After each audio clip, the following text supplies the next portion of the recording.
all, welcome to Franklin's Lectures. So, നമ്മൾ ഇന്ന് വന്നിട്ടുള്ളത് S5 Electronics and Communicationന്റെ Know Your Semester ആയിട്ടാണ്. അപ്പോൾ നമുക്കറിയാം നമ്മളിപ്പോൾ നിങ്ങളെ സ്റ്റുഡൻസ് S5 സെമസ്റ്റർ സ്റ്റാർട്ട് ചെയ്തിട്ടുണ്ടാവും അല്ലേ, കോളേജിലൊക്കെ പോയി തുടങ്ങിയിട്ടുണ്ടാവും. അപ്പോൾ S5 ECയിൽ എന്തൊക്കെ സബ്ജക്ട്സ് ആണ് നിങ്ങൾക്ക് കവർ ചെയ്യാനുള്ളത്, അതായത് ആസ് പെർ KTU കരിക്കുലം ഏതൊക്കെ സബ്ജക്ട്സ് ആണ് കവർ ചെയ്യാനുള്ളത്, എന്തൊക്കെ ലാബ്സും കാര്യങ്ങളൊക്കെയാണ് ഇതിൽ വരുന്നത് എന്നാണ് നമ്മളിത് നോക്കാൻ പോകുന്നത്. അപ്പോൾ ബേസിക്കലി നമ്മൾ ഈ ഒരു ഓവറോൾ S5ന്റെ ഒരു ബ്രീഫ് എക്സ്പ്ലനേഷൻ ആണ് ഈ ഒരു സെഷനിൽ ഇൻക്ലൂഡ് ചെയ്തിട്ടുള്ളത്. അപ്പോൾ നമുക്ക് സബ്ജക്ട്സ് വൈസ് നമുക്ക് നോക്കി നോക്കാം. സോ ഫസ്റ്റ് ഞാനിവിടെ കൊടുത്തിട്ടുള്ളത് സബ്ജക്ട്സ് ആൻഡ് സിലബസ്, അതായത് നിങ്ങൾക്ക് ഈ S5ൽ ഏതൊക്കെ സബ്ജക്ട്സ് ആണ് കവർ ചെയ്യാനുള്ളത് എന്നാണ് കൊടുത്തിട്ടുള്ളത്. സോ 6 സബ്ജക്ട്സ് ആണ് നമുക്ക് S5ൽ വന്നിട്ടുള്ളത്. അപ്പോൾ ഓരോ സബ്ജക്റ്റിൻ്റെയും ഇൻട്രൊഡക്ഷൻ വീഡിയോ നമ്മുടെ യൂട്യൂബ് ചാനലിൽ നമ്മൾ കൊടുത്തിട്ടുണ്ട്. അപ്പോൾ നിങ്ങൾ സ്റ്റുഡൻസ് എന്ത് ചെയ്യുക, ഓരോ സബ്ജക്റ്റിൻ്റെയും വീഡിയോസ് നിങ്ങൾക്ക് കണ്ടു കഴിഞ്ഞാൽ എത്രത്തോളം അതിൽ സിലബസും കാര്യങ്ങളൊക്കെ നിങ്ങൾക്ക് അതിൽ നോക്കാൻ പറ്റും. ക്ലിയർ ആണല്ലോ? അപ്പോൾ ഇതിൽ നമ്മൾ ഒരു ബ്രീഫ് ആയിട്ടുള്ള എക്സ്പ്ലനേഷൻ ആണ് നമ്മൾ ഉദ്ദേശിക്കുന്നത്. സോ ബേസിക്കലി നമുക്ക് 6 സബ്ജക്ട്സ് ആണ് ഉള്ളത്. അതിൽ ഫസ്റ്റ് വൺ വന്നിട്ടുള്ളത്, അതായത് നമ്മുടെ കോഡ് പ്രകാരം PCECT 501 വന്നിട്ടുള്ളതാണ് നമ്മുടെ ഇലക്ട്രോ മാഗ്നറ്റിക്സ് എന്ന് പറയുന്ന ഒരു പേപ്പറാണ്. സോ ഇലക്ട്രോ മാഗ്നറ്റിക്സ് എന്നുള്ള ടേം കേൾക്കുമ്പോൾ തന്നെ നിങ്ങൾ ലോവർ സെമസ്റ്ററിൽ അല്ലെങ്കിൽ ലോവർ ക്ലാസ്സിൽ നിങ്ങൾ ബേസിക്കലി നിങ്ങൾ 12th നിങ്ങൾ പഠിച്ചിട്ടുള്ള കോൺസെപ്റ്റുകൾ, അതായത് നമ്മളുടെ മാത്സിലെ വെക്റ്റർ കാൽക്കുലസ്, അതുപോലെ തന്നെ ഗോസസ് ലോ, അതൊക്കെ നിങ്ങൾ പഠിച്ചിട്ടുണ്ടാവും. സ്റ്റോക്സ് തിയറം, ഗ്രീൻസ് തിയറം ഒക്കെ നിങ്ങൾ നോക്കിയിട്ടുണ്ടാവും. അപ്പോൾ അങ്ങനത്തെ കുറച്ച് നമ്മുടെ മാത്സ് സൈഡ്, അതായത് മാത്സിലേക്ക് കുറച്ച് സിമിലർ ആയിട്ടുള്ള കോൺസെപ്റ്റ് ഒക്കെയാണ് നമ്മൾ ഇലക്ട്രോ മാഗ്നറ്റിക്സ് എന്ന് പറയുന്ന പേപ്പറിൽ ഡീൽ ചെയ്യുന്നത്. അപ്പോൾ ഇലക്ട്രോ മാഗ്നറ്റിക്സ് എന്ന് പറയുന്നത് ഒരു തിയറി പേപ്പറാണ്, പക്ഷെ അതിൽ ന്യൂമറിക്കൽസും വരുന്നുണ്ട്, ഒരുപാട് ഡെറിവേഷൻസ് ഒക്കെയാണ് വരുന്നത്. അപ്പോൾ ഒരു മിക്സ്ഡ് പേപ്പറാണ്. നിങ്ങൾക്ക് പ്രോബ്ലംസും മാത്തമാറ്റിക്കൽ പ്രോബ്ലംസ് ഒക്കെ സോൾവ് ചെയ്യാനൊക്കെ ഇഷ്ടമുള്ള ഒരു സ്റ്റുഡൻറ്റിനെ സംബന്ധിച്ചിടത്തോളം ഇലക്ട്രോ മാഗ്നറ്റിക്സ് ഒരു ഇൻട്രസ്റ്റിംഗ് പേപ്പർ ആയിരിക്കും. ഒരു 4 credits നമ്മുടെ മെയിൻ പേപ്പറാണ്. പ്രോഗ്രാം കോർ ആണ്. നമ്മൾ ഈ PC ഡിനോട്ട് ചെയ്യുന്നത് പ്രോഗ്രാം കോറിനെയാണ്. PB ഡിനോട്ട് ചെയ്യുന്നത് പ്രോഗ്രാം പ്രൊജക്ട് ബേസ്ഡ് ലേണിംഗ് എന്നുള്ളൊരു കോൺസെപ്റ്റാണ്. നിങ്ങൾ S5ൽ എത്തിയതുകൊണ്ട് നിങ്ങൾക്ക് ഓൾറെഡി ഇത് S3ലും S4ലൊക്കെ നിങ്ങൾ കണ്ടിട്ടുള്ളതുകൊണ്ട് നിങ്ങൾക്ക് ഇത് ഫെമിലിയർ ആയിരിക്കും. എന്നാലും ഞാൻ ഒന്നുകൂടി എക്സ്പ്ലെയിൻ ചെയ്യാണെന്ന് മാത്രം. ഓക്കെ ആണല്ലോ? അപ്പോൾ ഇലക്ട്രോ മാഗ്നറ്റിക്സ് എന്ന് പറയുന്നത് നിങ്ങൾ ലോവർ സെമസ്റ്റേഴ്സിലൊക്കെ ഒരുപാട് പഠിച്ചിട്ടുള്ള, അതുപോലെ നമ്മുടെ ഫിസിക്സിലൊക്കെ നിങ്ങൾ ഡീൽ ചെയ്തിട്ടുള്ള ഒരുപാട് കോൺസെപ്റ്റ് ആണ് ഇലക്ട്രോ മാഗ്നറ്റിക്സിൽ വരുന്നത്. നെക്സ്റ്റ് വന്നിട്ടുള്ളതാണ് അനലോഗ് ആൻഡ് ഡിജിറ്റൽ കമ്മ്യൂണിക്കേഷൻ. അപ്പോൾ നമ്മൾ ഇലക്ട്രോണിക്സ് ആൻഡ് കമ്മ്യൂണിക്കേഷനിൽ നമ്മൾ മോസ്റ്റ് ഓഫ് ദ പേപ്പേഴ്സും നമ്മൾ ഡീൽ ചെയ്യുന്നത് ഇലക്ട്രോണിക്സ് പേപ്പേഴ്സ് ആണ്. അപ്പോൾ ഒരു കമ്മ്യൂണിക്കേഷൻ പേപ്പറാണ് analog and digital communication. Analog and digital കമ്മ്യൂണിക്കേഷനിൽ നമ്മൾ ADC എന്ന് ഷോർട്ടായിട്ട് വിളിക്കും. ADCയിൽ നിങ്ങൾക്ക് മെയിൻലി ഡിസ്കസ് ചെയ്യാനുള്ളത് അനലോഗ് മോഡുലേഷൻ സ്കീമുകൾ, അതുപോലെ ഡിജിറ്റൽ മോഡുലേഷൻ സ്കീമാണ്. നമുക്കറിയാം 4 modules ആണല്ലോ നമ്മൾ 24 സ്കീം പ്രകാരം വരുന്നത്. അപ്പോൾ അതിൽ ഫസ്റ്റ് മൊഡ്യൂളിലൊക്കെ നിങ്ങൾ different types of analog modulation അങ്ങനത്തെ കാര്യങ്ങളൊക്കെയാണ്. സെക്കൻഡ് മൊഡ്യൂളിൽ സാമ്പിളിംഗ് അങ്ങനത്തെ കുറച്ച് കാര്യങ്ങൾ. അപ്പോൾ നിങ്ങൾ ഇതുവരെ കേൾക്കാത്ത കുറച്ച് ന്യൂ ടോപ്പിക്സും ന്യൂ കോൺസെപ്റ്റും ഒക്കെയാണ് നിങ്ങൾ ADCയിൽ ഡിസ്കസ് ചെയ്യുക.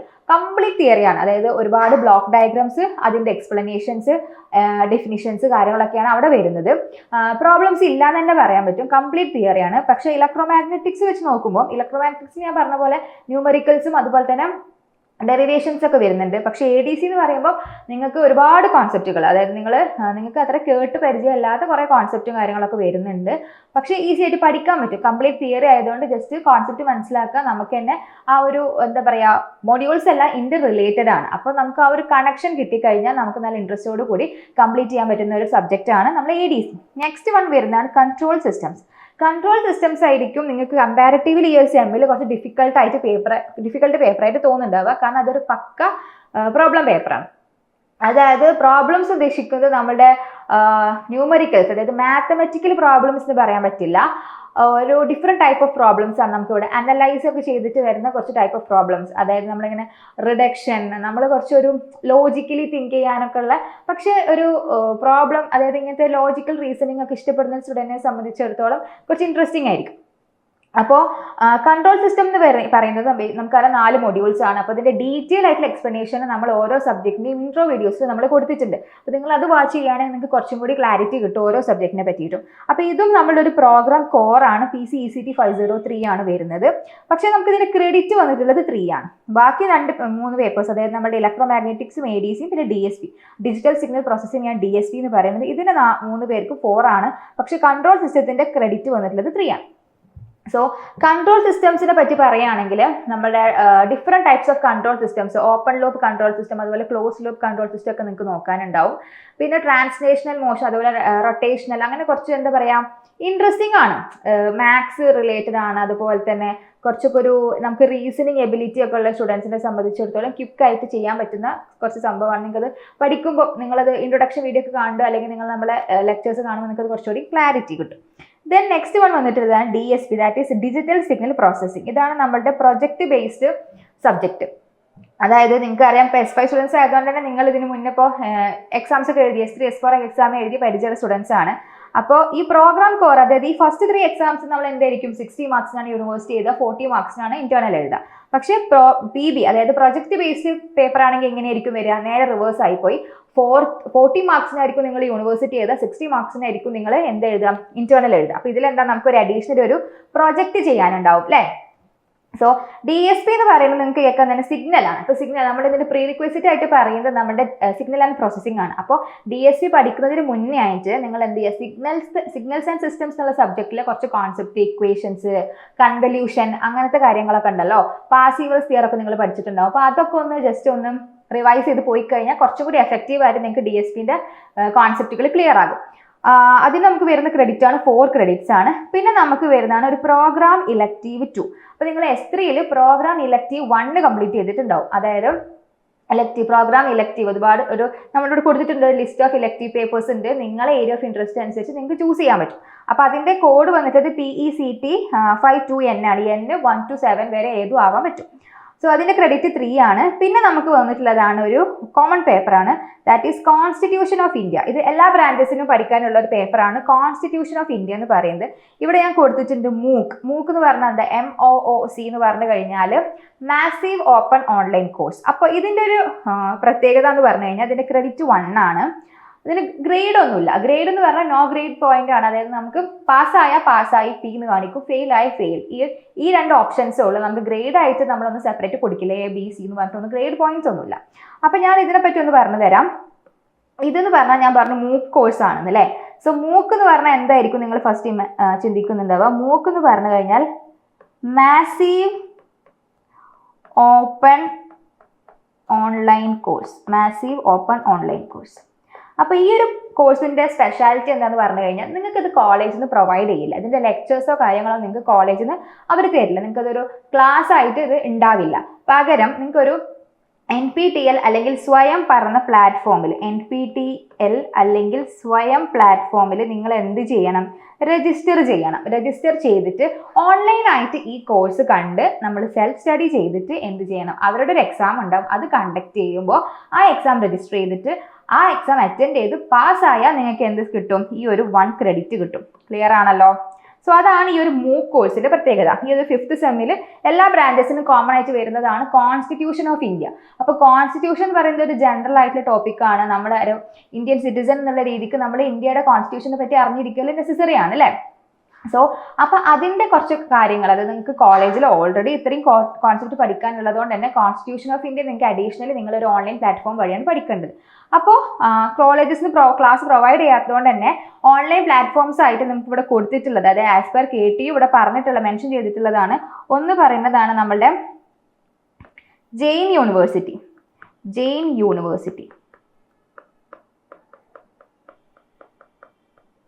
സെക്കൻഡ് വൺ വന്നിട്ടുള്ളതാണ് national law school of Indian university.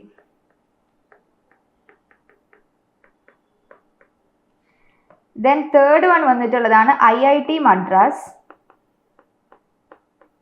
So ഈ 3 യൂണിവേഴ്സിറ്റീസിന്റെ ഓൺലൈനിലായിട്ടുള്ള കോഴ്സസ് അവൈലബിൾ ആണ്. അപ്പം നമ്മൾ എന്ത് ചെയ്യണം, നിങ്ങൾക്ക് ഇതിൽ ഏത് കൺവീനിയൻ്റ് ആയിട്ട് നിങ്ങൾ കണ്ടു നോക്കുക. എന്നിട്ട് നിങ്ങൾക്ക് കുറച്ചും കൂടി ക്ലിയർ ആയിട്ട് കോൺസെപ്റ്റ് ക്ലിയർ ആവുന്ന ഏത് യൂണിവേഴ്സിറ്റി ആണെന്ന് വെച്ചാൽ അതിൽ കയറുക, വീഡിയോസ് കാണുക, പഠിക്കുക. അപ്പോൾ ഇതിൽ ഓൾമോസ്റ്റ് ഒരു 8 to 12 വീക്സിന്റെ സെഷൻസ് ആണ് ഇതിൽ കൊടുത്തിട്ടുണ്ടാവുക. അപ്പോൾ അതിരുന്ന് കണ്ട് പഠിച്ചിട്ട് സെൽഫായിട്ട് പഠിക്കുക.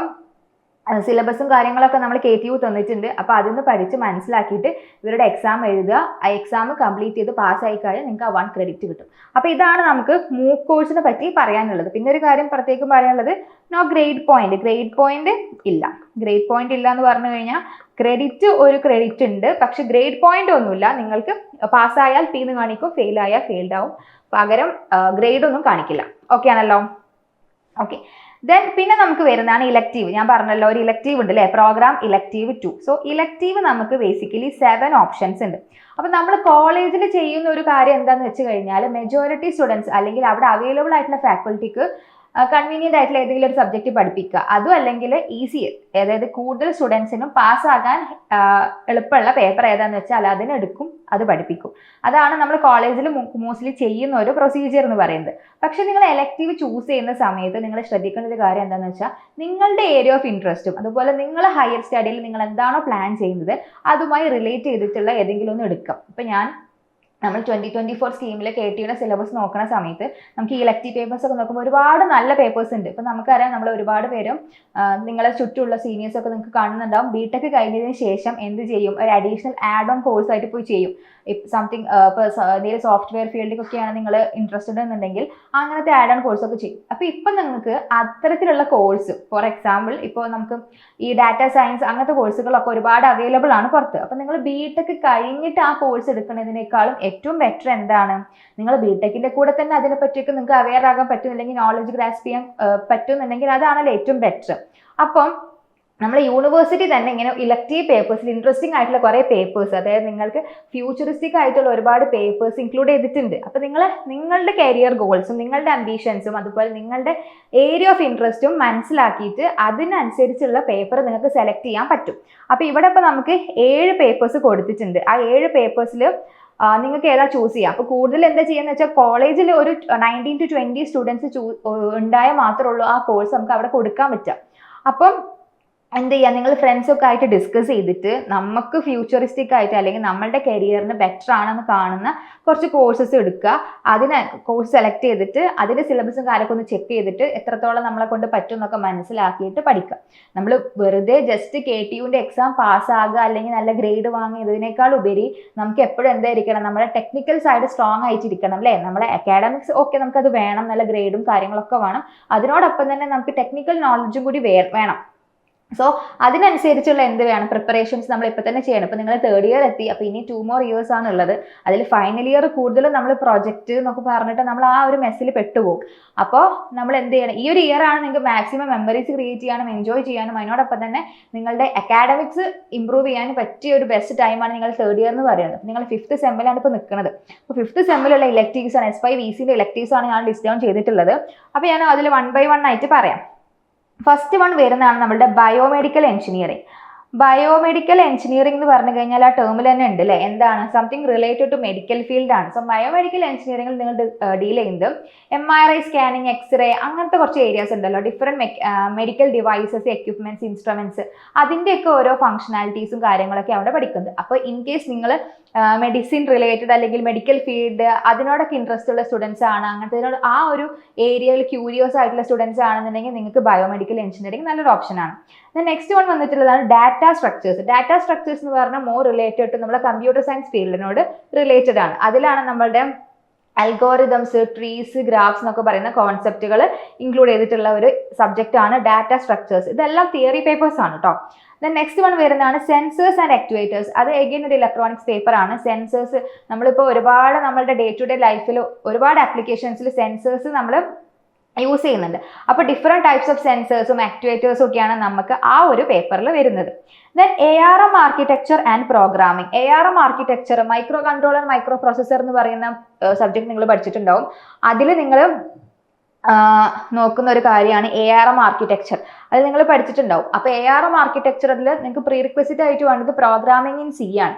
അപ്പോൾ നിങ്ങൾക്ക് ഇപ്പോൾ കോഡിങ്ങും പ്രോഗ്രാമിങ്ങും ഈ ഒരു C ലാംഗ്വേജ് ഒക്കെ നിങ്ങൾക്ക് ഇഷ്ടമാണ് അല്ലെങ്കിൽ അതൊക്കെ നിങ്ങൾക്ക് സോൾവ് ചെയ്യാനൊക്കെ പറ്റും എന്നുള്ള ഒരു അങ്ങനെ ആ ഒരു ഏരിയയിൽ ഇൻട്രസ്റ്റ് ഉണ്ടെങ്കിൽ, അല്ലെങ്കിൽ പ്രോഗ്രാമിങ്ങിനോട് ഇൻട്രസ്റ്റ് ഉള്ള സ്റ്റുഡൻറ്റിനെ സംബന്ധിച്ചിടത്തോളം ARM ആർക്കിടെക്ചർ നല്ലൊരു ഓപ്ഷനാണ്. Then high speed digital design more നമ്മളുടെ ഒരു ഡിജിറ്റൽ സിഗ്നൽസിന്റെയും നമ്മളുടെ DSP, അപ്പോൾ നമ്മൾ ഡിജിറ്റൽ സിഗ്നൽ പ്രോസസ്സിങ്ങിന്റെ ഒരു അഡ്വാൻസ്ഡ് ആയിട്ടുള്ള ഒരു പേപ്പറാണ് ഹൈ സ്പീഡ് ഡിജിറ്റൽ ഡിസൈൻ എന്ന് പറയുന്നത്. അപ്പോൾ അതിന് പ്രീറിക്വസിറ്റ് ആയിട്ട് വേണ്ടത് നമ്മുടെ ബേസിക് ഇലക്ട്രോണിക്സ് ഇല്ലേ, basic electronics resistance, inductance, capacitance, clock, അത് ട്രാൻസ്മിഷൻ ലൈൻ, അങ്ങനത്തെ കുറച്ച് ഏരിയാസിലൊക്കെ നമുക്ക് ഇഷ്ടമുള്ള ഇൻട്രസ്റ്റ് ഉള്ള, അതായത് കുറച്ചും കൂടി ഹാർഡ്വെയർ കോമ്പണൻസിനോട് ഇൻട്രസ്റ്റ് ഉള്ള സ്റ്റുഡൻറ്റിനെ സംബന്ധിച്ചിടത്തോളം ഹൈ സ്പീഡ് ഡിജിറ്റൽ ഡിസൈൻ നല്ലൊരു ഓപ്ഷനാണ്. ദെൻ വരുന്നതാണ് എസ്റ്റിമേഷൻ ആൻഡ് ഡിറ്റക്ഷൻ. അഗൈൻ ഒരു തിയറി പേപ്പറാണ്. ഇതിൽ നമ്മൾ ഡിഫറെൻ്റ് ആയിട്ടുള്ള എസ്റ്റിമേഷൻ തിയറി, സ്റ്റാറ്റിസ്റ്റിക്കൽ തിയറീസ് എന്ന് പറയും. ആ ഒരു സ്റ്റാറ്റിസ്റ്റിക്കൽ ഇൻഫർമേഷൻ തിയറീസ് 4 മൊഡ്യൂൾസിൽ 4 ഡിഫറെൻ്റ് ആയിട്ടുള്ള തിയറീസ് ഒക്കെയാണ് പഠിക്കുന്നത്. ദെൻ ഇവിടെ കണ്ടാൽ നിങ്ങൾക്ക് അറിയാം, ഈ ഒരു ബോക്സിനെ മാത്രം ഞാനൊരു ഡിഫറെൻറ്റ് ബോൾഡ് ചെയ്ത് കൊടുത്തിട്ടുണ്ട് അല്ലേ. അതെന്തുകൊണ്ടാണ്? നിങ്ങൾ അതിൻ്റെ ക്രെഡിറ്റ് ശ്രദ്ധിച്ചോ? അതിൻ്റെ ക്രെഡിറ്റ് വരുന്നതാണ് 5/3. എന്താണ് 5/3 എന്ന് പറഞ്ഞു വന്നിട്ടുണ്ട്. So 5/3 that is ARM architecture, programming and interfacing. അപ്പോൾ അതിനെന്താ ഞാനവിടെ ഹൈലൈറ്റ് ചെയ്യാനുള്ള റീസൺ എന്ന് മനസ്സിലായോ? അതിൻ്റെ ക്രെഡിറ്റ് 5/3 ആണ്. ഇത്രയും ഇലക്ടീവ് പേപ്പേഴ്സിലൊക്കെ 3 വെറും 3, ഇതിന് മാത്രം 5/3 ആണ്. അപ്പോൾ അതിനെ നമ്മൾ ലെവൽ 5 കോഴ്സ് എന്നാണ് വിളിക്കുക. അതിൻ്റെ എക്സ്പ്ലനേഷൻ ഞാൻ തരും, ഞാൻ ഇവിടെ തന്നെ പറയുന്നുണ്ട്. അപ്പോൾ ARM ആർക്കിടെക്ചറിൽ വരുന്നത് എഗെയിൻ നമ്മുടെ ഈ ഒരു ARM ആർക്കിടെക്ചറും പ്രോഗ്രാമിങ്ങിൻ്റെ കുറച്ചും കൂടി അഡ്വാൻസ്ഡ് ആണ്. കുറച്ചും കൂടി ഇൻഡെപ്ത് പ്രോഗ്രാമിങ്ങിലേക്കും ഇംപ്ലിമെന്റേഷനിലേക്കും ഒക്കെ പോകുന്നതാണ് ARM ആർക്കിടെക്ചർ. അപ്പോൾ ആ കോഴ്സ് എടുക്കുകയാണെങ്കിൽ അതിന് അതിൻ്റെതായ കുറച്ച് ബെനിഫിഷ്യാലിറ്റീസ് ഉണ്ട്. അത് നമ്മളിപ്പോൾ ഡിസ്കസ് ചെയ്യും. ഇനി നമുക്ക് വരുന്ന ലാബ്സ്. ഇപ്പം നമ്മൾ ഫസ്റ്റ് സബ്ജക്ട്സ് നോക്കി, പിന്നെ നമ്മൾ ഇലക്റ്റീവ് നോക്കി, ഇനി ലാബ് ഉണ്ടാവുമല്ലോ. അപ്പോൾ 2 ലാബാണ് നിങ്ങൾക്ക് ഇവിടെ വരുന്നത്. അതിൽ ഫസ്റ്റ് വൺ ആണ് DSP lab, digital signal processing lab. Then next one communication lab. രണ്ടിനും 2 ക്രെഡിറ്റ്സ് വെച്ചിട്ടാണ് കൊടുക്കുന്നത്. സോ PC എന്ന് പറഞ്ഞു കഴിഞ്ഞാൽ പ്രോഗ്രാം കോർ. സോ ലാബാണ്. ലാബ് വരുന്നത് ഡിജിറ്റൽ ലാബ് എന്ന് പറയുന്നത് നമ്മുടെ DSP ലാബിൽ നിങ്ങൾ ഓൾറെഡി ഇപ്രാവശ്യത്തെ ലാബിന്റെ പ്രത്യേകത എന്താണെന്ന് വെച്ചാൽ 2 ലാബും 2 സബ്ജക്ട്സും നിങ്ങൾ ഇതിന്റെ പാരലൽ പഠിക്കുന്നുണ്ട്. ഈ S5 തന്നെ പഠിക്കുന്ന സബ്ജക്ട്സിന്റെ ലാബ് തന്നെയാണ് S5 ചെയ്യാനുള്ളത്. അപ്പം നിങ്ങൾക്ക് കുറച്ചും കൂടി തിയറി കോൺസെപ്റ്റ് പ്രാക്ടിക്കലി ചെയ്യുമ്പോൾ ക്ലിയർ ആണോ?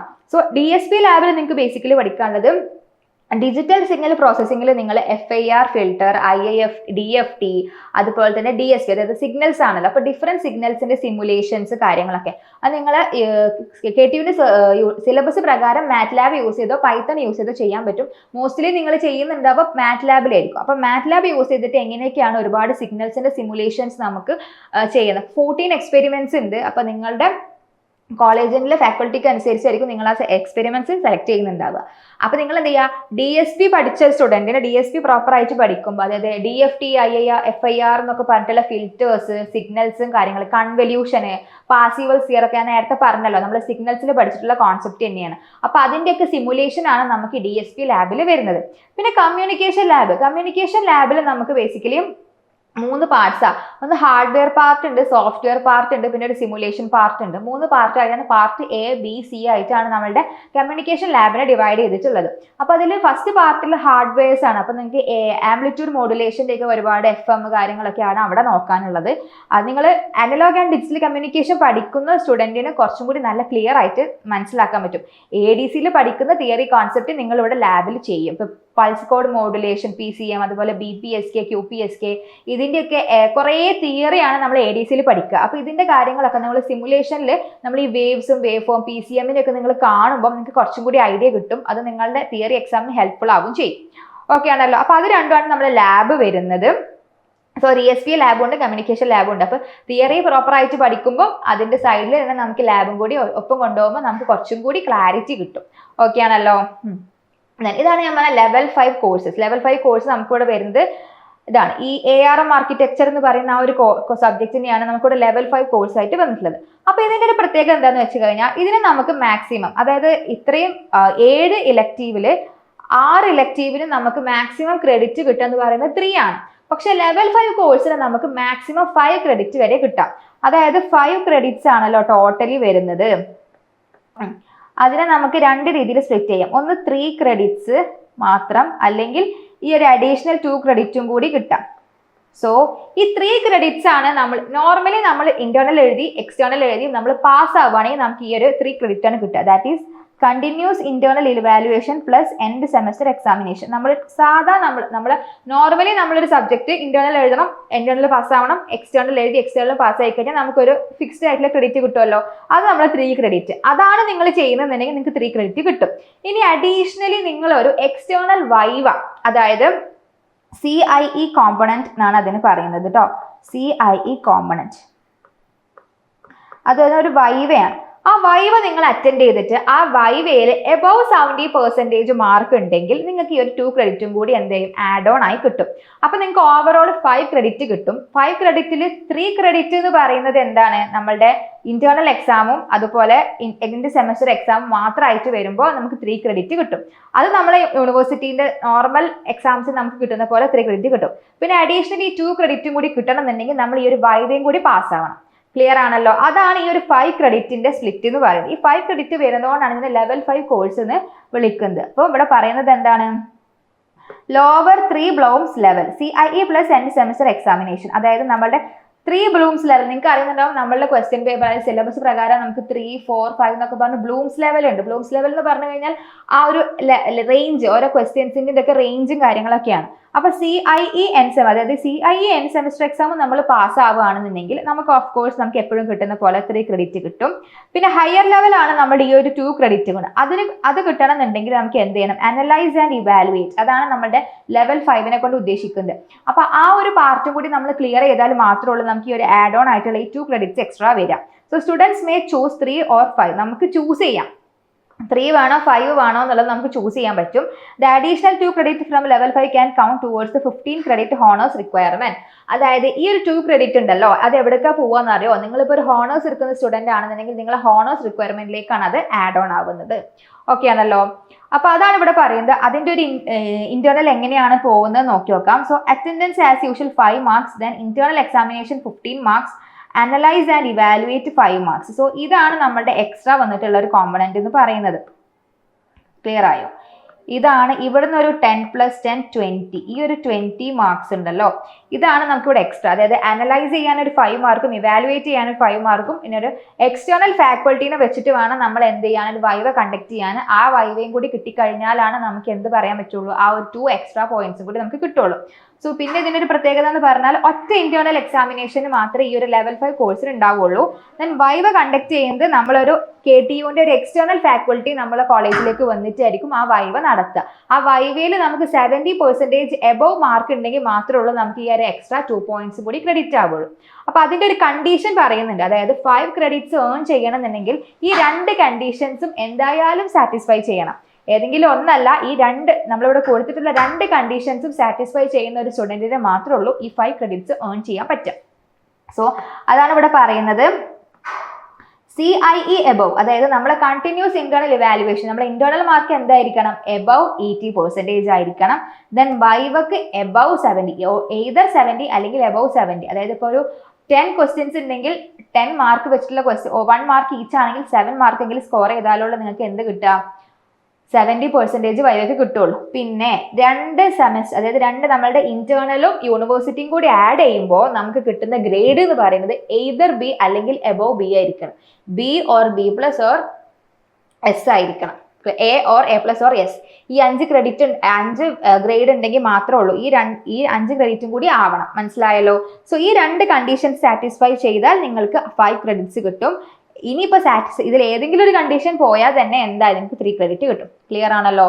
അപ്പൊ അതാണ് നമ്മുടെ ലെവൽ 5 കോഴ്സിനെ പറ്റി നമുക്ക് പറയാനുള്ളത്. ഓക്കെ ആണല്ലോ? അതെ, ഇൻഡസ്ട്രിയൽ വിസിറ്റ് നമുക്ക് S5 അതായത് 3rd ഇയറിൽ നിങ്ങൾക്ക് ഉള്ളതാണ് ഇൻഡസ്ട്രിയൽ വിസിറ്റ് അല്ലെങ്കിൽ IV എന്ന് പറയുന്നത്.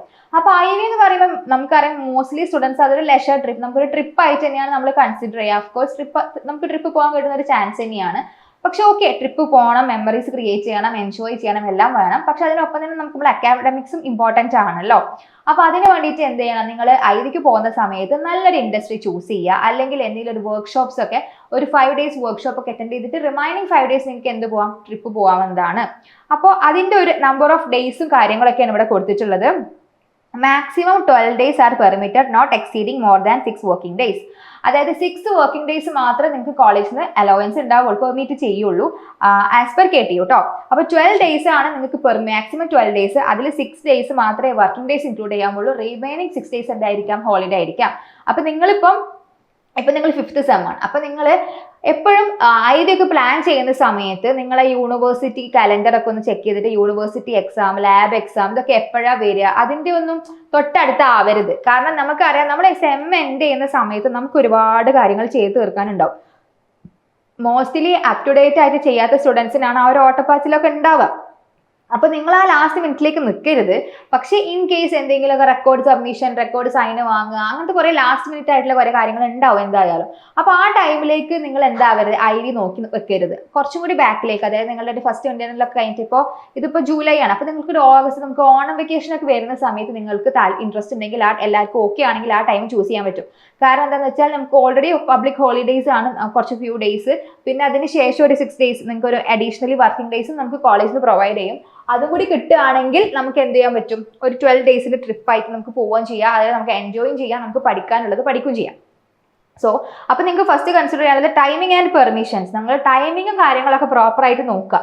നിങ്ങളെ ലാബ് എക്സാം, നിങ്ങളെ ഇന്റേണൽ എക്സാംസ്, അങ്ങനത്തെ ഇമ്പോർട്ടൻ്റ് ആയിട്ടുള്ള കോളേജിൽ നിന്ന് ഒരിക്കലും മിസ് ഔട്ട് ചെയ്യാത്ത കാര്യങ്ങൾക്ക് അനുസരിച്ച് നിങ്ങൾ പ്ലാൻ ചെയ്യുക, ഷെഡ്യൂൾ ചെയ്യുക. Then documentation and submission. നിങ്ങൾ എന്ത് ചെയ്യണം, ഡോക്യുമെന്റ്സ് കാര്യങ്ങളൊക്കെ പ്രോപ്പർ ആയിരിക്കണം. നമ്മൾ എവിടെ പോകുന്നു, എന്താണ് അറ്റൻഡ് ചെയ്യുന്നത്, അങ്ങനത്തെ കാര്യങ്ങളൊക്കെ ഉണ്ടല്ലോ. നമുക്ക് ഒരു ഫോർമൽ ആയിട്ടുള്ള കുറച്ച് കാര്യങ്ങൾ ഉണ്ടാവും, അതെല്ലാം പ്രോപ്പറായിട്ട് സബ്മിറ്റ് ചെയ്തിട്ടുണ്ടാവണം. എന്നാൽ മാത്രമേ ഫാക്കൽറ്റീസിന് ഇതെല്ലാം അപ്രൂവ് ചെയ്യാനൊക്കെ ഉള്ളത് പറ്റുള്ളൂ. Then technical report. നിങ്ങൾക്ക് അറിയാം, ഒരു IV പോയി വന്നു കഴിഞ്ഞാൽ IVന്റെ റിപ്പോർട്ട് നിങ്ങൾ എന്തായാലും സബ്മിറ്റ് ചെയ്തിരിക്കണം. അതുപോലെ തന്നെ മറ്റൊരു ഇമ്പോർട്ടൻ്റ് ആയിട്ടുള്ള ഒരു കാര്യമാണ്, നിങ്ങൾ ഏത് ഇൻഡസ്ട്രി ആണോ വിസിറ്റ് ചെയ്തിട്ടുള്ളത് അവിടുന്ന് ഒരു സർട്ടിഫിക്കറ്റ് നിങ്ങൾ എന്തായിരിക്കണം വാങ്ങണം. എന്നാൽ മാത്രമേ നമുക്കതൊരു പ്രൂഫ് ആയിട്ടുണ്ട്. അപ്പോൾ നല്ല നല്ല ഇൻഡസ്ട്രീസ് അല്ലെങ്കിൽ നല്ല നല്ല ട്രെയിനിങ് ഒക്കെ നിങ്ങൾ എടുക്കുകയാണെങ്കിൽ നിങ്ങളുടെ സർട്ടിഫിക്കറ്റിന് കുറച്ചും കൂടി ബെനിഫിഷ്യൽ ആണ്. നിങ്ങളുടെ ഒരു ക്വാളിറ്റിയാണ് അവിടെ കാണിക്കുക. ഓക്കെ ആണല്ലോ. സോ അതാണ് നമുക്ക് IVനെ പറ്റി പറയാനുള്ളത്. Then how you will be evaluated. അതായത് നിങ്ങളിപ്പോൾ ഞാൻ പറഞ്ഞു 5th സെമ്മിൽ നിങ്ങൾക്ക് 6 പേപ്പറാണ് പഠിക്കാനുള്ളത്. 6 പേപ്പറും പിന്നെ നമ്മളുടെ ലാബും കാര്യങ്ങളാണ് വരുന്നത്. അപ്പോൾ ഇത് എങ്ങനെയാണ്, അതായത് 6 പേപ്പറിൽ ഒരു പേപ്പർ എന്താണ്, പ്രൊജക്ട് ബേസ്ഡ് ആണ് അല്ലേ. പ്രൊജക്ട് ബേസ്ഡും പിന്നെ പ്രോഗ്രാം കോറും പിന്നെ ലാബും ആണുള്ളത്. സോ ഇത് മൂന്നിൻ്റെയും മാർക്ക് സ്പ്ലിറ്റപ്പ്, അതായത് എങ്ങനെയാണ് ഇവാലുവേഷൻ വരുന്നത് നോക്കി നോക്കാം. So first one program core. Program core എന്ന് പറയുമ്പോൾ S5 നിങ്ങൾക്ക് പ്രോഗ്രാം കോർ വരുന്നത് ഏതൊക്കെയായിരുന്നു, നമ്മൾ ഇലക്ട്രോ മാഗ്നറ്റിക്സും അനലോഗ് ആൻഡ് ഡിജിറ്റൽ കമ്മ്യൂണിക്കേഷനും പിന്നെ നമ്മളുടെ കൺട്രോൾ സിസ്റ്റംസും ആണ്. ഇത് മൂന്നുമാണ് നമ്മുടെ PC വെച്ചിട്ട് കോഡ് സ്റ്റാർട്ട് ചെയ്യുന്നത്, that is program core. So അതിന്റെ ഇവാലുവേഷൻ വരുന്നത് എങ്ങനെയാണെന്ന് വെച്ചാൽ 60 മാർക്സിനാണ് നിങ്ങൾ യൂണിവേഴ്സിറ്റി എക്സാം എഴുതുക, 40 മാർക്സ് നിങ്ങൾ ഇന്റേണലി സ്കോർ ചെയ്യണം. ഓക്കെ ആണല്ലോ. അപ്പോൾ 60 മാർക്സിന്റെ തിയറി എക്സാം നിങ്ങൾ റിട്ടേൺ എക്സാം ആയിട്ട് നിങ്ങൾ എഴുതും യൂണിവേഴ്സിറ്റി. ഇതിപ്പോൾ ജൂലൈ അല്ലെ ഡിസംബറിലായിരിക്കും മോസ്റ്റ് പ്രോബബ്ലി നമ്മളെ യൂണിവേഴ്സിറ്റി S5 യൂണിവേഴ്സിറ്റി എക്സാം വരിക. അപ്പം ആ 60 മാർക്സ് നിങ്ങൾ യൂണിവേഴ്സിറ്റി എക്സാം എഴുതണം. റിമൈനിങ് 40 മാർക്സിന് സ്പ്ലിറ്റ് ആണ് ഇവിടെ കൊടുത്തിട്ടുള്ളത്. അതിൽ വരുന്നതാണ് attendance 5 marks, then assignment or micro project 15 marks, 2 internals ഉണ്ടാവും. First internal 10, second internal 10. So ഇങ്ങനെയാണ് നമ്മുടെ ആ ഒരു സ്പ്ലിറ്റ് 40 മാർക്സിന് സ്പ്ലിറ്റ് അപ്പ് വരുന്നത്. ഓക്കെ ആണല്ലോ. അപ്പോൾ ഇതിൽ അറ്റൻഡൻസ് നിങ്ങൾക്ക് ഈസി ആയിട്ട് 5 മാർക്സ് എന്തായാലും സ്കോർ ചെയ്യാൻ പറ്റും. എബവ് 85% ഉണ്ടെങ്കിൽ 5 മാർക്സ് നിങ്ങൾക്ക് സ്കോർ ചെയ്യാൻ പറ്റും ഓരോ സബ്ജക്ട് വൈസ്. ദെൻ അസൈൻമെന്റ്സ് ഒരു മൈക്രോ പ്രോജക്ട്. അപ്പോൾ അത് നമ്മൾ 24 സ്കീമിൽ വന്നിട്ടുള്ള ഒരു പുതിയൊരു സംഭവമാണ് ഈ ഒരു അസൈൻമെന്റ് ആൻഡ് മൈക്രോ പ്രോജക്ട്. നമ്മളൊക്കെ പഠിക്കുന്ന സമയത്ത് എന്താ ചെയ്തതെന്ന് വെച്ചാൽ നമ്മൾ ഏതെങ്കിലും ഒരു പ്രീവിയസ് ഇയർ ക്വസ്റ്റ്യൻസ് സോൾവ് ചെയ്ത് കഴിഞ്ഞാൽ അസൈൻമെന്റ് മാർക്ക് കിട്ടും. പക്ഷെ നിങ്ങൾ നിങ്ങൾക്ക് ഇപ്പോൾ ഇങ്ങനെ ഒരു ഓപ്ഷൻ ഉണ്ട് മൈക്രോ പ്രോജക്ട് എന്നൊക്കെ പറയുന്നത്. അത് നിങ്ങൾക്ക് കുറച്ചുകൂടി എക്സ്പോഷർ കിട്ടുകയാണ് ചെയ്യുക. നമ്മുടെ ടെക്നിക്കൽ സൈഡ് ഇമ്പ്രൂവ് ആവുകയാണ് ചെയ്യുക. അപ്പം നമ്മൾ ഫൈനൽ ഇയർ പ്രോജക്റ്റിലേക്ക് എത്തുന്നതിന് മുന്നേ ആയിട്ട് എന്തൊക്കെയാണ് നമ്മൾ ഓരോ കോമ്പണൻസ്, ഇപ്പോൾ ഒരു ഈസി സ്റ്റുഡൻറ്റിനെ സംബന്ധിച്ചിടത്തോളം നമ്മൾ ആ പ്രൊജക്റ്റ് ചെയ്യാനുള്ള ഒരു ഏരിയാസ് ഒക്കെ ഏതൊക്കെയാണെന്നൊക്കെയുള്ള കാര്യങ്ങൾ നമുക്ക് ഒന്നും കൂടി ക്ലിയർ ആവും. അപ്പോൾ ഈ ഒരു മൈക്രോ പ്രൊജക്റ്റ് ഒക്കെ ചെയ്ത് കഴിഞ്ഞാൽ നിങ്ങൾക്ക് എന്ത് ചെയ്യാൻ പറ്റും, നമ്മളെ നോളജ് കുറച്ചുകൂടി ഇമ്പ്രൂവ് ആവും, നമ്മൾ സെൽഫായിട്ട് ഒന്ന് ഡെവലപ്പ് ആവും, നമ്മൾ ഏത് സൈഡിലാണ് വീക്ക് എന്നുള്ളത് നമുക്ക് മനസ്സിലാക്കാൻ പറ്റും. നമ്മൾ ജസ്റ്റ് കോൺസെപ്റ്റ് ബൈ ഹാർട്ട് പഠിച്ച് യൂണിവേഴ്സിറ്റിയിൽ മാർക്ക് വാങ്ങാന്ന് മാത്രമല്ലല്ലോ ഒരു ആസ് ആൻ എഞ്ചിനീയറിംഗ് സ്റ്റുഡൻറ്റ് എന്നുള്ള നമ്മുടെ എയിം എന്ന് പറയുന്നത്. നല്ലൊരു പ്രൊഫഷണൽ ആയിട്ടുള്ള ഒരു എഞ്ചിനീയർ ആയി മാറണം എന്നുണ്ടെങ്കിൽ നമുക്ക് എന്ത് വേണം, ടെക്നിക്കൽ നോളജും സ്കില്ലും ഇമ്പോർട്ടൻ്റ് ആണ് അല്ലേ. അപ്പോൾ സ്കില്ലൊക്കെ നമുക്ക് സെൽഫായിട്ട് ഇമ്പ്രൂവ് ചെയ്യാൻ യൂണിവേഴ്സിറ്റി ആയിട്ട് തരുന്ന ഓപ്ഷൻസ് ആണ് ഇങ്ങനത്തെ പ്രൊജക്റ്റും കാര്യങ്ങളൊക്കെ. അപ്പോൾ നിങ്ങൾക്ക് ഇപ്പോൾ അതൊരു ഓപ്ഷൻ ഉണ്ടെന്നുണ്ടെങ്കിൽ നിങ്ങൾ മാക്സിമം യൂട്ടിലൈസ് ചെയ്യാണ് വേണ്ടത്. അപ്പം പ്രൊജക്റ്റും കാര്യങ്ങളൊക്കെ അന്വേഷിക്കുക, കണ്ടുപിടിക്കുക, സെൽഫായിട്ട് ചെയ്യുക. അപ്പം നമുക്ക് ഒരുപാട് നോളജ്, നിങ്ങളുടെ സെൽഫായിട്ട് ഡെവലപ്മെൻറ്റും ഉണ്ടാവും, ഒരുപാട് നോളജ് ഗ്യാദർ ചെയ്യാനും നിങ്ങൾക്ക് അത് ഹെൽപ്ഫുൾ ആണ്. സോ അതാണ് നമ്മുടെ പ്രോഗ്രാം കോറിനെ പറ്റി പറയാനുള്ളത്. ദെൻ പിന്നെ വരുന്നതാണ് project based learning. Project based learning എന്ന് പറയുമ്പോൾ നമുക്കിതിൽ DSP ഡിജിറ്റൽ സിഗ്നൽ പ്രോസസ്സിംഗ് ആണ് പ്രൊജക്ട് ബേസ്ഡ് ലേണിംഗ് വെച്ച് ചെയ്യാനുള്ളത്. ഇവിടെ എന്ത് സംഭവിക്കും, എൻ സെമസ്റ്റർ എക്സാം 40 മാർക്സും ആവും, യൂണിവേഴ്സിറ്റി എക്സാം 40 മാർക്സും ഇന്റേണൽ എക്സാം 60 മാർക്സും. നേരെ തിരിഞ്ഞു പോയി. അതിൽ എക്സ്ട്രാ ആഡ് ഓൺ ആയിട്ട് വരുന്നത് എന്താണ് ഇവിടെ, അറ്റൻഡൻസ് 5 മാർക്സിന്റെ ഒരു പ്രൊജക്ട് വരുന്നത് 30 മാർക്സ്, രണ്ട് ഇന്റേണലി സ്പ്ലിറ്റ് മാറി 12.5 12.5. സോ ഇങ്ങനെയാണ് ഒരു 60 മാർക്സിന്റെ സ്പ്ലിറ്റ് വരുന്നത്. ഇവിടെ എന്താ സംഭവിക്കുന്നത് വെച്ചാൽ attendance 5 marks as usual, then project എന്ന് പറഞ്ഞിട്ട് ഒരു കോൺസെപ്റ്റ് വരുന്നത്, അതാണ് പ്രൊജക്ട് ബേസ്ഡ് ലേണിംഗ്. അപ്പോൾ ഡിജിറ്റൽ സിഗ്നൽ പ്രോസസ്സിംഗ് എന്ന് പറയുന്ന സബ്ജക്റ്റ് ആണ് നമുക്ക് എന്ത് വരുന്നത്, പ്രൊജക്റ്റ് ആയിട്ട് വരുന്നത് അല്ലേ. അപ്പൊ DSPയിൽ നിങ്ങൾ എന്ത് ചെയ്യണം, ഒരു പ്രൊജക്ട് ചെയ്യണം. അപ്പൊ ആ പ്രൊജക്ട് നിങ്ങൾ ചൂസ് ചെയ്യുക. ആ പ്രൊജക്ട് ഒക്കെ നല്ല എഫക്റ്റീവ് ആയിട്ട് തന്നെ ചെയ്യുക കേട്ടോ, ആക്റ്റീവ് ആയിട്ട് തന്നെ അതിൽ ഇൻവോൾവ് ആയിട്ട് ചെയ്യാം. അപ്പൊ നിങ്ങൾക്ക് കുറച്ചും കൂടി കാര്യങ്ങൾ കുറച്ചും കൂടി റിയാലിറ്റി നിങ്ങൾക്ക് മനസ്സിലാക്കാൻ പറ്റും. നമ്മൾ സിലബസ് മാത്രം വെച്ച് പഠിച്ചു കഴിഞ്ഞാൽ നമ്മളൊക്കെ ഒരു ഇമ്പ്രൂവ്മെന്റ് ചിലപ്പോൾ ഉണ്ടായിക്കോളാം എന്നില്ല. നമ്മൾ ജസ്റ്റ് തിയറി കോൺസെപ്റ്റ് ചില പഠിക്കുന്നുള്ളൂ. പ്രാക്ടിക്കൽ ഹാൻഡ്സ് ഓൺ പ്രൊജക്ട് ചെയ്യുമ്പോഴാണ് നമ്മൾ കുറച്ചും കൂടി എന്താവുക, ഡെവലപ്ഡ് ആവുള്ളൂ കേട്ടോ. അപ്പൊ അതാണ് 30 മാർക്സിന്റെ പ്രൊജക്ട് നിങ്ങൾ സബ്മിറ്റ് ചെയ്താലുള്ളൂ ആ 30 മാർക്സ് നിങ്ങൾക്ക് കിട്ടുക. അങ്ങനെയാണ് ഓവറോൾ 60 വരുന്നത്. പിന്നെ യൂണിവേഴ്സിറ്റി എക്സാം 40 മാർക്ക്. ഓക്കെ ആണല്ലോ. ദെൻ ലാബിന് എങ്ങനെയാ പിന്നെ വരുന്നത്, ലാബിന് 50 മാർക്സ് ആണ് ഇന്റേണൽ ആൻഡ് 50 മാർക്സ് ആണ് എക്സ്റ്റേണൽ. അപ്പോൾ ടോട്ടൽ 100 മാർക്സ് ആണ് നമുക്ക് ലാബിന് വരിക. അതിൽ ഇന്റേണൽ 50 മാർക്സ് വരുന്നത് എങ്ങനെയാണ്, 5 മാർക്സ് നമ്മുടെ അറ്റൻഡൻസ് ആണ്. Then preparation, pre lab work, experiment, viva, timely completion of lab record continuous assessment, ഇതിലെല്ലാം 25 മാർക്സ്. നിങ്ങൾക്ക് അറിയുണ്ടാവും, നമ്മളെ ലാബിലേക്ക് പോകുന്ന സമയത്ത് നമ്മൾ ഓരോ ഡേയും നമ്മൾ സൈൻ ചെയ്യുന്ന സമയത്ത് നമ്മളുടെ നെയിമിന് കറസ്പോണ്ടിങ് ആയിട്ട് നമ്മൾ സബ്മിറ്റ് ചെയ്ത കാര്യങ്ങൾ നമുക്ക് ശരിക്കും ഓരോ ഡേയ്സ് നമ്മളോട് ക്വസ്റ്റ്യൻസ് ചോദിക്കുന്നുണ്ടാവും, വൈവ അറ്റൻഡ് ചെയ്യണം, ആ കാര്യങ്ങളെല്ലാം മാർക്ക് റെക്കോർഡ് ചെയ്യുന്നുണ്ട്. സോ അതിനെല്ലാം കൂടി ഒരു 25 മാർക്ക് ഉണ്ട്. നമ്മൾ റെക്കോർഡ്സ് അവർ ഫാക്കൽറ്റി പറയുന്ന സമയത്ത് സബ്മിറ്റ് ചെയ്യുന്നുണ്ടോ, റെക്കോർഡ്സ് കംപ്ലീറ്റ് ആണോ, നമ്മൾ ചെയ്യുന്ന അസൈൻമെന്റ് അല്ല എക്സ്പെരിമെന്റ്സ് എല്ലാം കംപ്ലീറ്റ് ആവുന്നുണ്ടോ, നമുക്ക് ഔട്ട്പുട്ട് കിട്ടുന്നുണ്ടോ, നമ്മൾ എത്ര ശ്രദ്ധിക്കുന്നുണ്ട്, അറ്റൻഡീവ് ആണ് ക്ലാസ്സിൽ എന്നൊക്കെ ഉള്ള കാര്യങ്ങളൊക്കെ നമ്മൾ ആ റെക്കോർഡ് ചെയ്തിട്ടാണ്. അതിനെല്ലാം കൂടിയാണ് 25 മാർക്സ് വരുന്നത്. പിന്നെ ഇതിന്റെ ഇന്റേണൽ എക്സാമിനേഷൻ ഉണ്ടാവും, ഓഫ് കോഴ്സ് ലാബിന് ഇന്റേണൽ ഉണ്ടാവും, അതിന് 20 മാർക്സ്. അങ്ങനെ ഓവറോൾ നമുക്ക് ഇന്റേണൽ ആയിട്ട് ഒരു 50 മാർക്സ് കിട്ടും. കണ്ടിന്യൂസ് ഇന്റേണൽ അസസ്മെന്റ് CIE ആയിട്ട് 50 marks. Then N semester examination 50 mark. അതായത് നമ്മൾ എക്സ്റ്റേണൽ എക്സാമിനേഷൻ, നമ്മളൊരു മറ്റു കോളേജിൽ നിന്ന് ഒരു എക്സ്റ്റേണൽ ഫാക്കൽറ്റി വരുന്നു, നമ്മളെ എക്സാം നടത്തുന്നു, അതിനെയാണ് നമ്മൾ എൻ സെമസ്റ്റർ എക്സാമിനേഷൻ, നമ്മൾ എക്സ്റ്റേണൽ എക്സാമിനേഷൻ എന്ന് പറയുന്നത്. അതിന്റെ സ്പ്ലിറ്റ് എങ്ങനെയാണ് വരുന്നത്, അതിൽ വരുന്നതാണ് procedure or preparatory work or design algorithm 10 marks. അതായത് നമുക്ക് ആദ്യം അപ്രൂവ്ഡ് പ്രൊസീഡ് എന്ന് പറഞ്ഞ് കിട്ടില്ലേ, അപ്പൊ അതിന് മുന്നോടിയായിട്ട് നമ്മളെ ആൻസർ ഷീറ്റിൽ എഴുതി വെക്കുന്ന കുറച്ച് കാര്യങ്ങളുണ്ട് അല്ലെ. മെറ്റീരിയൽസ് റിക്വയർഡ്, സോഫ്റ്റ്വെയർ യൂസ്ഡ്, അല്ലെങ്കിൽ പ്രൊസീജിയർ എന്നൊക്കെ പറഞ്ഞ് എഴുതി വെക്കും, തിയറി ഒക്കെ നമ്മൾ എഴുതി വെക്കും. അതിനെല്ലാം കൂടിയിട്ടാണ് നമ്മളുടെ 10 മാർക്സ് വരുന്നത്. പിന്നെ വരുന്നത് നമ്മൾ എങ്ങനെയാണ് എക്സ്പെരിമെന്റ് ചെയ്യുന്നത്, എക്സിക്യൂഷൻ, ട്രബിൾ ഷൂട്ടിംഗ്, പ്രോഗ്രാമിംഗ്, അതൊക്കെയാണ് 15 മാർക്സ്. നമ്മളിപ്പോൾ ഒരു പെർട്ടിക്കുലർ സോഫ്റ്റ്വെയർ ആണ് ചെയ്യണമെന്നുണ്ടെങ്കിൽ ആ സോഫ്റ്റ്വെയറോട് നമ്മൾ എത്രത്തോളം നമുക്ക് അറിയാം, അതൊക്കെ വെച്ചിട്ടാണ് നമ്മളുടെ എന്തെന്ന് പറയുന്നത് ആ ഒരു 15 മാർക്സ് ഡിസൈഡ് ചെയ്യുന്നത്. Then result with valid answer, quality of output, proper ആയിട്ടുള്ള റിസൾട്ട് കിട്ടിയിട്ടുണ്ട്, റിസൾട്ട് നമ്മൾ എഴുതണം. പിന്നെ ഔട്ട്പുട്ട് നമുക്ക് കിട്ടിയിട്ടുണ്ടെന്നുണ്ടെങ്കിൽ, ഇപ്പോൾ നമുക്കൊരു വേവ് ജനറേറ്റ് ചെയ്യുകയാണെന്നുണ്ടെങ്കിൽ ആ വേവ് എക്സാക്ട്ലി നമ്മൾ ലാബിൽ ചെയ്ത പോലത്തെ വേവ് തന്നെ ജനറേറ്റ് ആയിട്ടുണ്ടെങ്കിൽ നമുക്ക് ഈസി ആയിട്ട് 10 മാർക്സ് സ്കോർ ചെയ്യാൻ പറ്റും. പിന്നെ വൈവ് ഉണ്ടാവുമല്ലോ അല്ലെ, എക്സ്റ്റേണൽ വൈവ് എന്തായാലും ഉണ്ടാവും, അതിനൊരു 10 മാർക്സ് ഉണ്ടാവും. പിന്നെ record submission 5 marks. Record complete ആയിരിക്കണം, എല്ലാ റെക്കോർഡും നമ്മളുടെ ഫാക്കൽറ്റി എന്തായിരിക്കണം, സൈൻഡ് ആയിരിക്കണം. റെക്കോർഡിൽ എല്ലാ എക്സ്പെരിമെന്റ്സും ഓക്കെ ആണല്ലോ. സോ അങ്ങനെയാണ് നമ്മളുടെ ലാബിന്റെ സ്പ്ലിറ്റ് വരുന്നത്. Then attendance matters. എന്തുകൊണ്ടാണ് നമ്മൾ അറ്റൻഡൻസ് ഇമ്പോർട്ടൻ്റ് ആണെന്ന് പറയുന്നത് എന്നുള്ളൊരു ക്വസ്റ്റ്യൻ. നമുക്കറിയാം, നമ്മൾ ഏതൊരു കോഴ്സ് പഠിക്കുകയാണെങ്കിലും എസ്പെഷ്യലി എഞ്ചിനീയറിംഗ് പോലത്തെ പ്രൊഫഷണൽ കോഴ്സ് നമ്മൾ പഠിക്കുന്ന സമയത്ത് അറ്റൻഡൻസ് എന്ന് പറയുന്നത് വെരി മച്ച് മാൻഡറ്ററി ആണല്ലോ. അപ്പം നമ്മൾ നല്ലൊരു പ്രൊഫഷണൽ ആയിട്ട് നമ്മൾ നാളെ സൊസൈറ്റിയിലേക്ക് ഇറങ്ങണം എന്നുണ്ടെങ്കിൽ നമുക്ക് ഏറ്റവും ഇമ്പോർട്ടൻ്റ് ആയിട്ട് വേണ്ട ഒരു ക്വാളിറ്റിയാണ് പങ്ക്ച്വാലിറ്റി, അതുപോലെ തന്നെ കൺസിസ്റ്റൻസി, ഡെഡിക്കേഷൻ എന്നൊക്കെ പറയുന്ന കുറച്ച് ക്വാളിറ്റീസ്. അപ്പോൾ അതിൻ്റെ ഒരു ബേസിക്സ് എന്ന് പറയുന്നത് തന്നെയാണ് നമ്മളെ കോളേജിൽ നമ്മൾ എത്രത്തോളം അറ്റൻറ്റീവ് ആണ്, അല്ലെങ്കിൽ ക്ലാസ്സിൽ എത്രത്തോളം കയറുന്നുണ്ട്. ഇപ്പം നമ്മളിപ്പോൾ ഇപ്പോഴത്തെ നമ്മളെ സ്റ്റുഡൻസ് നമ്മൾ ഫ്രീ ആയിട്ട് ഇങ്ങനെ പറയും, ഞാൻ ക്ലാസ്സിൽ കയറാറില്ല, ക്ലാസ് കട്ട് ചെയ്യുക, അതൊക്കെ ഒരു വൈബ് എന്നുള്ളൊരു മൈൻഡ് ആയിരിക്കും ഇപ്പം നിങ്ങൾക്ക്. പക്ഷേ നമ്മൾ പ്രോപ്പർലി പങ്ക്ച്വൽ ആയിട്ട് നമ്മൾ കോളേജിലേക്ക് പോവുക, ക്ലാസ്സിൽ കയറി ഇരിക്കുക, ഇതെല്ലാം നമ്മളൊരു സിലബസിൽ അല്ലെങ്കിൽ നമ്മളുടെ ഒരു റുട്ടീനിൽ വരുത്തിക്കുന്നത് നമ്മൾ ആ ഒരു പ്രൊഫഷണൽ ആക്കി മാറ്റാനുള്ള ഒരു പ്രിപ്പറേഷൻസ് ആണ് ഇതൊക്കെ എന്ന് പറയുന്നത്. മനസ്സിലായോ? അപ്പൊ നിങ്ങൾ എന്ത് ചെയ്യണം, മാക്സിമം അല്ലെങ്കിൽ മിനിമം അറ്റൻഡൻസ് മാൻഡറ്ററി എന്ന് പറയുന്നത് 75% ആണ്. അപ്പൊ മിനിമം 75% നമുക്ക് എന്ത് വേണം, ആസ് പെർ KTU നമുക്ക് 75% മാൻഡറ്ററി ആണ്. അല്ലാത്തൊരു സ്റ്റുഡൻറ്റിനെ സംബന്ധിച്ചിടത്തോളം ഇന്റേണൽ എഴുതലൊക്കെ ഭയങ്കര ബുദ്ധിമുട്ടായിരിക്കും. അപ്പൊ 75% ആണ് ജനറലി പറയുന്നത്. അതിൽ 73% ആണ് ഗേൾസിന്. കാരണം KTU പ്രകാരം ഗേൾസിന് നമുക്ക് മെൻസ്ട്രൽ ലീവ് പ്രൊവൈഡ് ചെയ്യുന്നുണ്ട്. പിന്നെ നമുക്ക് വരുന്നതാണ് 60 to 74%. അതായത് 2 സെമ്മിലും കൂടി 60 to 74% ആണെന്നുണ്ടെങ്കിൽ നമ്മൾക്ക് എന്ത് ചെയ്യാൻ പറ്റും, നമ്മൾ എന്തെങ്കിലും മെഡിക്കൽ കണ്ടീഷൻസ് കാരണമാണെന്നുണ്ടെങ്കിൽ നമ്മൾ പ്രിൻസിപ്പാളിനെ കോൺടാക്ട് ചെയ്തിട്ട് നമുക്ക് കൺവിൻസ് ചെയ്യിച്ച് പറ്റുന്ന മെഡിക്കൽ സർട്ടിഫിക്കറ്റ്സോ മെഡിക്കൽ ലീവിൻ്റെ പ്രൊസീജിയേഴ്സ് എന്തെങ്കിലും കാര്യങ്ങൾ നമ്മൾ സബ്മിറ്റ് ചെയ്യുകയാണെന്നുണ്ടെങ്കിൽ നമുക്ക് എന്ത് ചെയ്യാൻ പറ്റും, പ്രിൻസിപ്പൾ നമ്മളെ ഹെൽപ്പ് ചെയ്തിട്ട് 60 to 74, അതായത് ജെനുവിൻ റീസൺസ് ആണെങ്കിൽ പ്രിൻസിപ്പളിനെ നമ്മൾ ഹെൽപ്പ് ചെയ്യാൻ പറ്റും. ഇനി ബിലോ 60% ആണെങ്കിൽ ആർക്കും നമ്മൾ ഹെൽപ്പ് ചെയ്യാനോ ഒന്നുമില്ല, നമ്മൾ അണ്ടറായി നമുക്ക് എക്സാം എഴുതാൻ പറ്റില്ല. മനസ്സിലായല്ലോ? അതാണ് പറയുന്നത്. ഇനി വേറൊരു കാര്യം പറയാനുള്ളത്, നമ്മളിപ്പോൾ ഈ അറ്റൻഡൻസിന്റെ കാര്യം പറയുന്നത് ഈ ഓരോ സബ്ജക്റ്റിനും നമുക്ക് എന്ത് വേണം, 75% വേണം.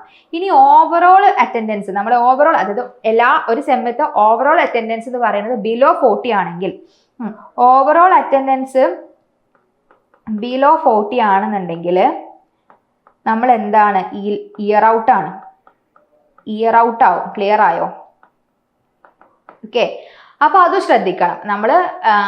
ഓക്കെ, അപ്പൊ 75% ആണ് നമുക്ക് വേണ്ട മിനിമം അറ്റൻഡൻസ് എന്ന് പറയുന്നത്. സോ അതിന്റെ താഴെയാണെങ്കിൽ നമുക്ക് വിത്ത് ജെനുവിൻ റീസൺസ് ആണ് മെഡിക്കൽ സർട്ടിഫിക്കറ്റ് ഒക്കെ സബ്മിറ്റ് ചെയ്യുകയാണെന്നുണ്ടെങ്കിൽ നമ്മളെ പ്രിൻസിപ്പൾ നമ്മളെ ഹെൽപ്പ് ചെയ്തിട്ട് നമുക്ക് എന്ത് ചെയ്യാൻ പറ്റും, എക്സാം എഴുതാൻ പറ്റുന്നതാണ്. പിന്നെ മറ്റൊരു കാര്യം, എന്തുകൊണ്ടാണ് അറ്റൻഡൻസ്, അത് ഞാൻ പറഞ്ഞു, നമുക്ക് ആ ഒരു പ്രൊഫഷണലിസം കാര്യങ്ങളൊക്കെ കീപ്പ് ചെയ്യണം. പിന്നെ നമ്മൾ അറ്റൻഡൻസിന്റെ കാര്യം, പിന്നെ നമ്മൾ ഈ ഒരു 2 സെമസ്റ്ററിലും കൂടി ഇത്ര ഉണ്ടെങ്കിൽ മാത്രമേ നമുക്ക് എക്സാം എഴുതാൻ പറ്റുള്ളൂ.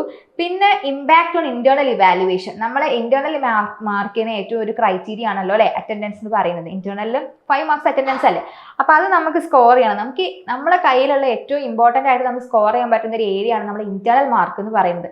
അത് 2 ഇന്റേണൽ എക്സാം ആയിക്കോട്ടെ, 2 ഇന്റേണൽ എക്സാം നമ്മുടെ കോളേജ് വെച്ച് നടക്കുന്ന എക്സാം ആയതുകൊണ്ട് തന്നെ നമ്മളെ ടീച്ചേഴ്സാണ്, നമ്മളെ ഫാക്കൽറ്റീസാണ്, നമുക്ക് ഏറെക്കുറെ അറിയുന്നുണ്ടാവും ഏതൊക്കെയായിരിക്കും ക്വസ്റ്റ്യൻസ് കാര്യങ്ങളെന്നൊക്കെ. അപ്പോൾ നമുക്ക് അതിനനുസരിച്ച് പ്രിപ്പയർ ചെയ്ത് പോകാനൊക്കെ പറ്റും. പക്ഷേ യൂണിവേഴ്സിറ്റി എക്സാം എന്ന് പറയുന്നത് നമുക്ക് കംപ്ലീറ്റ്ലി പ്രഡിക്റ്റബിൾ ആണോ? അല്ല. ഡിഫറെൻറ്റ് ടൈപ്സ് ക്വസ്റ്റ്യൻസ് വരാം, ഡിഫിക്കൽട്ടി ലെവൽ ഡിഫറെൻ്റ് ആയിരിക്കാം, അങ്ങനെ കുറേ കാര്യങ്ങൾ അത് ഡിപ്പെൻഡ് ചെയ്തിരിക്കും. പക്ഷേ ഇന്റേണൽ എക്സാം എന്ന് പറയുന്നതും ഇന്റേണൽസ് എന്ന് പറയുന്നതും അതുപോലെ അസൈൻമെന്റും പ്രൊജക്റ്റും കാര്യങ്ങളൊക്കെ കൂടുതലും നമ്മളെ കയ്യിലാണ്. നമുക്ക് ഏറ്റവും കൂടുതൽ സ്കോർ ചെയ്യാൻ പറ്റുന്ന ഭാഗമാണ് ആ ഒരു ഫസ്റ്റ് ഇന്റേണൽ മാർക്സ് പറയുന്നത്. അപ്പോൾ ഇമ്പാക്ട് ഓൺ ഇന്റേണൽ മാർക്സിന് ഏറ്റവും കൂടുതൽ ഇമ്പാക്ട് വരുന്ന ഒരു കാര്യമാണ് നമ്മുടെ അറ്റൻഡൻസ് എന്ന് പറയുന്നത്. പിന്നെ ഫാക്കൾട്ടീൻ്റെ ഇന്ററാക്ഷൻ, നമുക്കറിയാം നമ്മളുടെ ഫാക്കൾട്ടീസ്, നമ്മൾ ഡെയിലി ക്ലാസ്സിൽ പോകുന്ന സ്റ്റുഡൻ്റ് ആണെന്നുണ്ടെങ്കിൽ ആ ഫാക്കൾട്ടിക്ക് കാണാൻ പറ്റും, ഇയാൾ എന്നും എൻ്റെ ക്ലാസ്സിൽ അറ്റൻഡ് ചെയ്യുന്നുണ്ട്, അപ്പോൾ പ്രസന്റ് ആണെന്നുള്ളത്, ക്ലാസ്സിൽ വരുന്നുണ്ട് എന്നുള്ളൊരു പരിഗണനയും അവിടെ ഉണ്ടാവും. മനസ്സിലായോ? അപ്പോൾ നമ്മുടെ ഫാക്കൾട്ടീസുമായിട്ട് നമുക്കൊരു ഹെൽത്തി റിലേഷൻഷിപ്പ് മെയിൻറ്റെയിൻ ചെയ്യാൻ അത് ഹെൽപ്പ് ചെയ്യും. പിന്നെ ഞാൻ പറഞ്ഞ പോലെ പ്രൊഫഷണൽ ആറ്റിറ്റ്യൂഡ് നമുക്ക് ഈ ഒരു അറ്റൻഡൻസ് കാരണം ഒരു ഡിസിപ്ലിനും പ്രൊഫഷണലിസം ക്രിയേറ്റ് ചെയ്യാൻ ഈ ഒരു അറ്റൻഡൻസ് നമ്മളെ ഹെൽപ്പ് ചെയ്യും.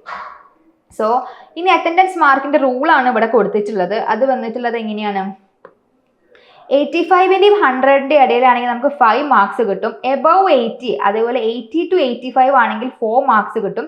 75 to 80 അങ്ങനെ താഴെ നമുക്ക് 5, 4, 3, 2 ആണ്. ബിലോ 60 ആണെന്നുണ്ടെങ്കിൽ പിന്നെ എഴുതാൻ പറ്റില്ല എന്ന് ഞാൻ പറഞ്ഞല്ലോ. സോ ഈ ഒരു കേസ് 75 മിനിമം വേണം. സോ ഈ ഒരു എക്സെപ്ഷണൽ കേസാണ് ഇവിടെ. നമ്മളെ മെഡിക്കൽ സർട്ടിഫിക്കറ്റും കാര്യങ്ങളൊക്കെ ഉണ്ടെങ്കിൽ മാത്രമേ ഉള്ളൂ നമുക്ക് അത് കിട്ടുള്ളൂ. ഓക്കെ ആണല്ലോ?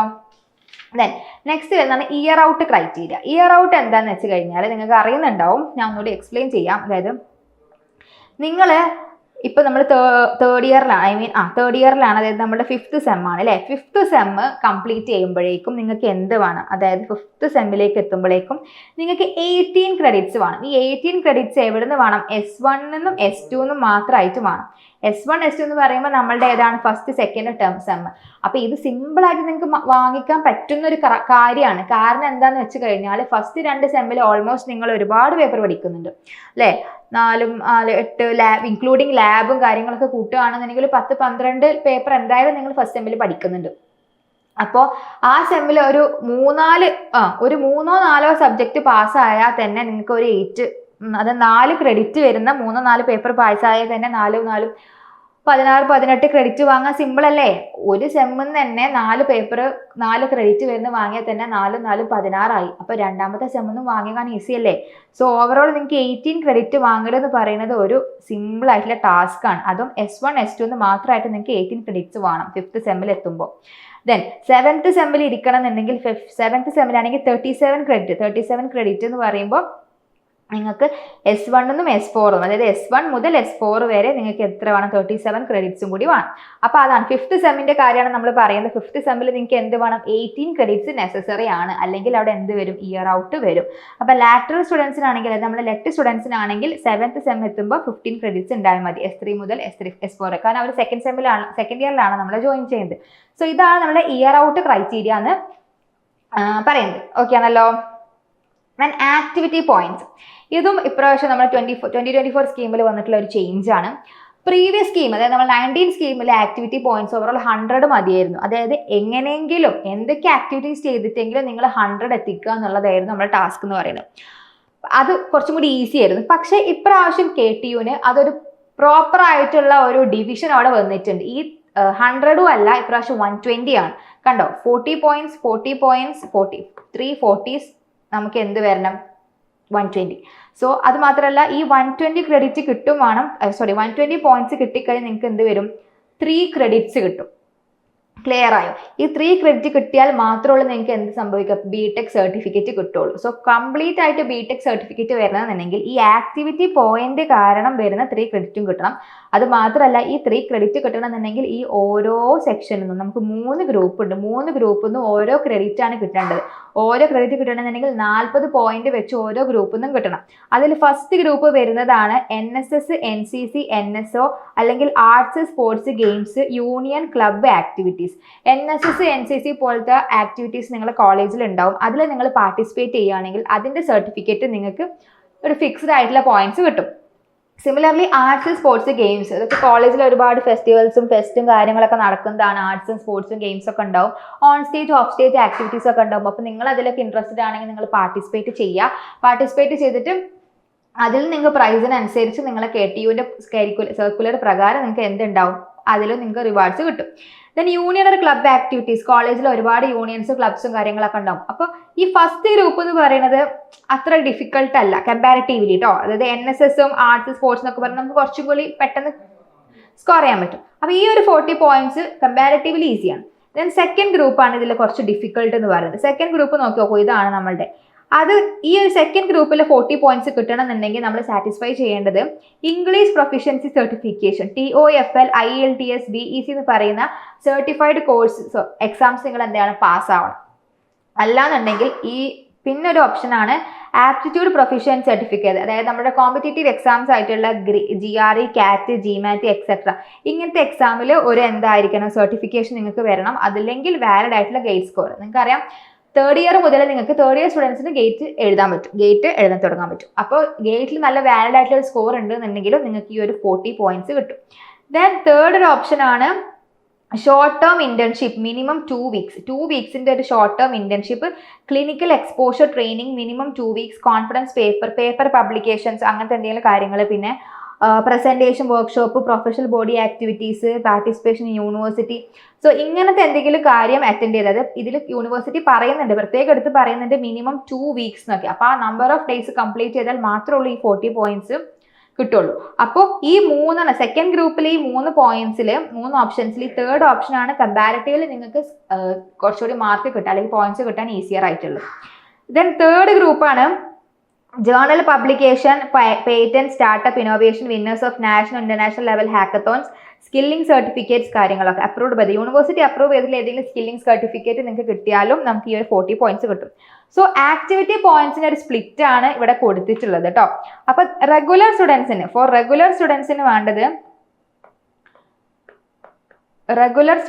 വേണ്ടത് എന്താണ്? 120 പോയിന്റ്സ് ആണ്. 120 പോയിന്റ്സ്, അതും 40x3, ഈ ഓരോ ഗ്രൂപ്പിൽ നിന്നും 40 പോയിന്റ് വീതം. ഇനിയോ ലാറ്ററൽ സ്റ്റുഡൻസിനാണെങ്കിൽ നമ്മളെ ലെറ്റ് സ്റ്റുഡൻസിനാണെങ്കിൽ 90 മതി, അതായത് 30x3. ഓക്കെ, സോ എങ്ങനെയായാലും വേണ്ടത് 3 ക്രെഡിറ്റ് ആണ്. സോ ഈ 3 ക്രെഡിറ്റ് ആണ് നമുക്ക് ഏറ്റവും ഇമ്പോർട്ടൻറ്റ്. ഓക്കെ, ഈ 3 ക്രെഡിറ്റ് കിട്ടിയാലുള്ളൂ നമുക്ക് ബിടെക് സർട്ടിഫിക്കറ്റ് കിട്ടുള്ളൂ. ക്ലിയർ ആണല്ലോ? അപ്പോൾ കമ്പാരിറ്റീവ്ലി നിങ്ങൾ ഇതൊക്കെ ചെക്ക് ചെയ്തിട്ട് നോക്കുക നിങ്ങൾക്ക് ഏതാ കൺവീനിയന്റ് ആയിട്ട്. എന്തായാലും ഈ 120 പോയിന്റ്സ് വേണം. 120 പോയിന്റ്സും ഈ 3 ഗ്രൂപ്പിൽ 40 പോയിന്റ്സ് വെച്ച് തന്നെ വേണം. അല്ലാതെ ഇവിടെ നിന്ന് ഒരു 60 പിടിക്കാം അങ്ങനെ പറ്റില്ല. ഈ സ്പ്ലിറ്റ് ഈക്വൽ ആയിരിക്കണം. സോ ടോട്ടൽ 3 ക്രെഡിറ്റ്സ് നമുക്ക് കിട്ടും വേണം. സോ അതാണ് ആക്ടിവിറ്റി പോയിന്റ്സിനെ പറ്റി പറയുന്നത്. സോ അതാണ് ഇവിടെ കൊടുത്തിട്ടുള്ളത്. Students are required to acquire a minimum of 120 activity points with at least 40 points per group to fulfill the curriculum requirement of 3 activity credits. For BTech lateral entry students, 30 points per group are required. A minimum 90 activity point must be acquired to obtain 3 activity credits. അതാണ് ഞാൻ ഇവിടെ പറഞ്ഞ ഈ ഒരു concept എന്ന് പറയുന്നത്. Okay ആണല്ലോ? So അപ്പോൾ അതൊക്കെയാണ് നമ്മളുടെ എന്തെന്ന് പറയുന്നത് നമ്മൾ S5 ഇലക്ട്രോണിക്സ് ആൻഡ് കമ്മ്യൂണിക്കേഷൻ നിങ്ങൾക്ക് ഡീൽ ചെയ്യാനുള്ള കാര്യങ്ങൾ നമ്മൾ സബ്ജക്ട്സും ലാബ്സും കാര്യങ്ങളൊക്കെ നോക്കി. അപ്പോൾ ഇനി ബേസിക് ആയിട്ട് നമ്മൾ എന്തൊക്കെയാണ് ഇത് നിങ്ങൾ S5 ഈസി സ്റ്റുഡൻസ് അല്ല, ഓവറോൾ ഒരു ബിടെക് സ്റ്റുഡൻറ്റിന് വേണ്ട കുറച്ച് സക്സസ് ഫോർമുലാസ് അല്ലെങ്കിൽ ഷോർട്ട് കട്ട്സ് അല്ലെങ്കിൽ കീസ് ആണ് അവിടെ കൊടുത്തിട്ടുള്ളത്. ഫസ്റ്റ് ഒന്ന് അറ്റൻഡ് എവരി ക്ലാസ്. നിങ്ങൾ ഏറ്റവും ഇമ്പോർട്ടൻ്റ് ആയിട്ട് ചെയ്യേണ്ട ഒരു കാര്യം എന്ന് പറഞ്ഞു, ഞാൻ നേരത്തെ പറഞ്ഞു അറ്റൻഡൻസിനെ പറ്റി ഞാൻ പറഞ്ഞപ്പോൾ പ്രൊഫഷണലിസം അല്ലെങ്കിൽ ഡിസിപ്ലിൻ എന്നൊക്കെ പറഞ്ഞതുപോലെ തന്നെ അവിടെ ഏറ്റവും ഇമ്പോർട്ടൻ്റ് ആയിട്ട് ക്ലാസ് അറ്റൻഡ് ചെയ്യുക പ്രോപ്പറായിട്ട്. ക്ലാസ് നമുക്ക് കട്ട് ചെയ്യേണ്ട ആവശ്യങ്ങൾ വന്നേക്കാം, എന്തെങ്കിലും പ്രോഗ്രാം റിലേറ്റഡ് ആയിട്ടോ അല്ലെങ്കിൽ നമ്മുടെ ഫിസിക്കൽ ഇൽനെസ് ആയിട്ടോ ഒക്കെ നമുക്ക് വന്നേക്കാം. അല്ലാത്ത പക്ഷം നിങ്ങൾ എന്ത് ചെയ്യണം, മാക്സിമം ക്ലാസ് അറ്റൻഡ് ചെയ്യുക. പിന്നെ ഒരു കാര്യം നിങ്ങൾ ശ്രദ്ധിക്കേണ്ടത് എന്താ വെച്ചാൽ നിങ്ങൾ തേർഡ് ഇയർ ആണ് ഇപ്പം, നിങ്ങളിപ്പോൾ ഫസ്റ്റ് ഇയറിലും സെക്കൻഡ് ഇയറിലും ഇരിക്കുമ്പോൾ നമ്മൾ സ്റ്റുഡൻസ് അല്ലെങ്കിൽ ഒരു കുട്ടികൾ എന്നുള്ളൊരു കൺസിഡറേഷൻ കിട്ടും. പക്ഷെ തേർഡ് ഇയർ എന്ന് പറയുമ്പോൾ നിങ്ങൾ സീനിയേഴ്സ് ആയി വലിയ കുട്ടികളായി എന്നുള്ളൊരു ഇമാജിനേഷൻ ആ ഒരു പോയിന്റ് ഓഫ് വ്യൂലാണ് നിങ്ങളെ ഫാക്കൽറ്റീസ് ഒക്കെ നോക്കിക്കാണാം. അപ്പോൾ അവരായിട്ടൊക്കെ ഒരു ഹെൽത്തി റിലേഷൻഷിപ്പ് ക്രിയേറ്റ് ചെയ്യണം, ഡെവലപ്പ് ചെയ്യണം. അതുപോലെ തന്നെ ക്ലാസ്സസ് പ്രോപ്പറായിട്ട് അറ്റൻഡ് ചെയ്യുന്ന സ്റ്റുഡൻറ്റിനെ സംബന്ധിച്ചിടത്തോളം ഈ ഇന്റേണൽ ആകുമ്പോഴോ അല്ലെങ്കിൽ മെയിൻ യൂണിവേഴ്സിറ്റി എക്സാം ആവുന്ന സമയത്തോ ഒരുപാട് ഫുൾ സോൺ ഔട്ട് ആയി ഇരിക്കില്ല. കാരണം ക്ലാസ്സിൽ കേട്ട പരിചയം വെച്ചിട്ട് നമുക്ക് എന്ത് ചെയ്യാൻ പറ്റും, കുറച്ച് ഐഡിയാസ് കിട്ടും. സോ പ്രോപ്പറായിട്ട് ക്ലാസ്സിൽ അറ്റൻഡ് ചെയ്യണം. പിന്നെ നമ്മൾ ഓരോ മൊഡ്യൂൾ വൈസ് നമ്മൾ പഠിക്കണം. മൊഡ്യൂൾ വൈസ് നമ്മൾ പഠിച്ചു കഴിഞ്ഞാൽ ഈ ലാസ്റ്റ് മിനിറ്റ് ഓട്ടം നിങ്ങൾക്ക് സ്കിപ്പ് ചെയ്യാൻ പറ്റും. എത്ര സ്റ്റുഡൻസിനോട് അങ്ങനെ പറഞ്ഞാലും മെജോറിറ്റി പേര് അത് ചെയ്യില്ല. പക്ഷെ മൊഡ്യൂൾ വൈസ് ഇന്റേണൽ ആവണതിനനുസരിച്ച് നിങ്ങളിപ്പോൾ ഒരു ഡേ കംപ്ലീറ്റ് അത് ക്ലാസ് കഴിഞ്ഞതിന് ശേഷം അന്നത്തെ ദിവസം തന്നെ എല്ലാം ഇരുന്ന് പഠിച്ച് 5 to 6 hours വർക്ക് ചെയ്യണം അങ്ങനെയൊന്നല്ല പറയണത്. പക്ഷെ മൊഡ്യൂൾ വൈസ് കവർ ചെയ്ത് പോയി കഴിഞ്ഞാൽ ബേസിക്കലി നിങ്ങൾ ഒരു ക്ലാസ്സിൽ പ്രോപ്പറായിട്ട് ക്ലാസ് അറ്റൻഡ് ചെയ്യുന്ന സ്റ്റുഡൻറ്റിനെ സംബന്ധിച്ചിടത്തോളം ഓരോ മൊഡ്യൂളും എന്തൊക്കെയാണെന്ന് ആ കുട്ടിക്ക് മനസ്സിലായി കഴിഞ്ഞാൽ തന്നെ നമുക്ക് പെട്ടെന്ന് പഠിച്ചെടുക്കാൻ പറ്റുന്ന കോൺസെപ്റ്റ് ആണ്. ശരിയാണ്, 5th സെമ്മിൽ കുറച്ച് കട്ടി പേപ്പറുകളും കാര്യങ്ങളും ന്യൂമറിക്കൽസ് ഒക്കെ ഉണ്ടാവും. അത് നമ്മൾ ഇരുന്ന് സോൾവ് ചെയ്യുക തന്നെ വേണം. കംപ്ലീറ്റ്ലി ഈസി ആണെന്ന് പറയുന്നില്ല. പക്ഷെ മൊഡ്യൂൾ വൈസ് നോക്കുന്ന ഒരു കുട്ടിക്ക് അപ് ടു ഡേറ്റ് ആയിട്ട് മൊഡ്യൂൾ വൈസ് കവർ ചെയ്ത് പോകുന്ന ഒരു കുട്ടിക്ക് ഫസ്റ്റ് ഇന്റേണൽ വരുമ്പോൾ എന്തായാലും 2 മൊഡ്യൂൾ നമ്മൾ ജസ്റ്റ് ഒന്ന് കവർ ചെയ്തിട്ടുണ്ടാവും. സെക്കൻഡ് ഇന്റേണൽ വരുമ്പോൾ റിമൈനിങ് 2 മൊഡ്യൂൾസും കവർ ചെയ്യും. പിന്നെ നമുക്ക് സ്റ്റഡി ലീവ് വരും. അതുപോലെ തന്നെ കുറേ ഫ്രീ ടൈം ഒക്കെ കിട്ടുന്ന സമയത്ത് നമ്മൾ ഗ്രൂപ്പ് സ്റ്റഡി ഒക്കെ ആയിട്ട് ഇരുന്ന് പഠിച്ചു കഴിഞ്ഞാൽ പാസ്സാവുന്നതേ ഉള്ളൂ നമ്മളെ ബിടെക് നമ്മളെ എഞ്ചിനീയറിംഗ് എന്ന് പറയുന്നത്. പിന്നെ പ്രാക്ടീസ് ന്യൂമറിക്കൽ പ്രോബ്ലംസ്. അപ്പോൾ ഈ സെമ്മ് നമ്മൾ നോക്കുകയാണെങ്കിൽ DSPയും കൺട്രോൾ സിസ്റ്റവും പിന്നെ ഇലക്ട്രോമാഗ്നറ്റിക്സിലും അത്യാവശ്യം പ്രോബ്ലംസ് വരുന്നുണ്ട്. അതിൽ DSPയും കൺട്രോൾ സിസ്റ്റവും ആണ് നമുക്ക് ഒരുപാട് ഡെറിവേഷൻ പോലെ അല്ലെങ്കിൽ ഇങ്ങനെ സോൾവ് ചെയ്യാനുള്ളത്. ന്യൂമറിക്കൽ പ്രോബ്ലംസ് കൂടുതൽ വരുന്നതും ഇതിലാണ്, ഇലക്ട്രോമാഗ്നറ്റിക്സിലാണ്. അതായത് ഇക്വേഷൻ സബ്സ്റ്റിറ്റ്യൂട്ട് ചെയ്യുക അങ്ങനത്തെ കാര്യങ്ങൾ. അപ്പോൾ അതൊക്കെ പ്രോപ്പർ ആയിട്ട് നമ്മൾ ഈ സ്റ്റാൻഡേർഡ് ഫോർമുലാസ് ഉണ്ടാവും, കുറേ റിലേഷൻസ് ഉണ്ടാവും, പിന്നെ കോൺസ്റ്റന്റ് ടേംസ് ഉണ്ടാവും. അപ്പോൾ അതൊക്കെ ഒന്ന് മൈൻഡിൽ വെച്ച് കഴിഞ്ഞാൽ നമുക്ക് പെട്ടെന്ന് സോൾവ് ചെയ്യാൻ പറ്റും. Takes lab seriously. ലാബ്സ് അതൊരു ഇമ്പോർട്ടൻ്റ് ആയിട്ടുള്ള കാര്യമാണ്. നമ്മൾ ലാബൊക്കെ ചെയ്യുന്ന സമയത്ത് റെക്കോർഡും കാര്യങ്ങളൊക്കെ പ്രോപ്പറായിട്ട് കീപ്പ് ചെയ്യുക.